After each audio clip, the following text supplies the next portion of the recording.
Hii ni Mkupa TV. Hakikisha unakuwa mtu wa kwanza kabisa kupata taarifa mbalimbali za kitaifa, kimataifa, burudani na michezo kwa kuwa mtu wa kwanza kusubscribe, kucomment, kushare pamoja na kulike Mkupa TV kwenye ukurasa wa YouTube. Madini na nishati ya Marekani wamekuja na programu hii maalum ambayo lengo lake kubwa ni kuweza kusaidia utekelezaji wa ajenda za kimaendeleo za nchi yetu Tanzania, ikiwemo kwenye sekta ya madini.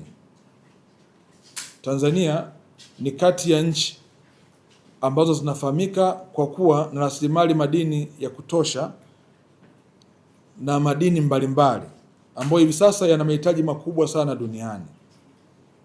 Hivyo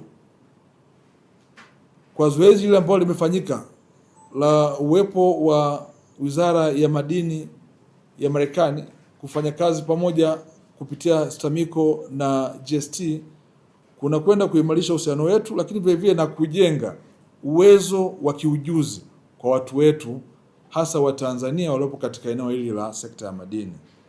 Ndugu zangu waandishi wa habari, zipo leseni ambazo zinamilikiwa na Shirika la Madini la Taifa STAMICO, ambazo leseni hizi tunakwenda kufanya utafiti wa pamoja na wenzetu kupitia Wizara ya Madini ya Marekani kubaini maeneo ambayo yatakuwa yana uwekezaji mkubwa, na hii ni kuonyesha ushirikiano mkubwa ambao nchi ya Marekani inayo na sisi wa Tanzania. Kwa hiyo tunategemea kupitia utaratibu huu wa kufanya kazi pamoja, na hasa kwenda kwenye utafiti wa kina, itasaidia sana kuweza kubaini maeneo ambayo nchi yetu imejaliwa rasilimali, na mwisho wa siku kuja kupata mgodi mwingine mkubwa, hasa katika maeneo ya mikoa ya Mtwara na Lindi ambako ndo zoezi hili limefanyika. Tunategemea ya kwamba kupitia ushirikiano wetu huu tutaongeza eneo kubwa zaidi la nchi yetu ambalo litakuwa limefanyiwa utafiti wa kina.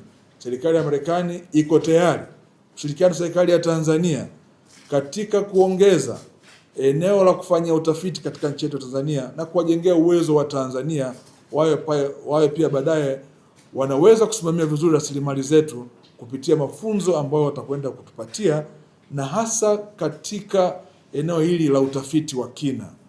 Ndugu zangu waandishi wa habari, eneo ambalo nakwenda kufanyia utafiti wa kina ni eneo ambalo lina madini kinywe ambao ni graphite.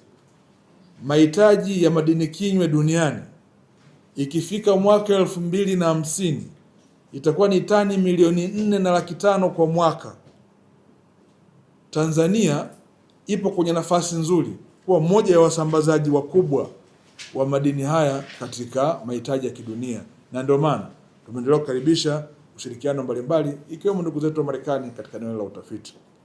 Mwisho, nichukue fursa hii kuelezea kwamba pamoja na utafiti huu, lakini pia kutakuwepo na mafunzo ya siku 2 ya kuwajengea uwezo wa wataalamu wetu, hasa katika matumizi ya kisasa ya teknolojia ya hali ya juu ya kutafsiri takwimu za kimadini, geodata, ambapo tunategemea kabisa watu wetu wa Tanzania kupitia vifaa hivi ambavyo vitakwenda kukabidhiwa watakuwa na uwezo wa kutafsiri vizuri taarifa sahihi za utafiti katika eneo hilo la madini.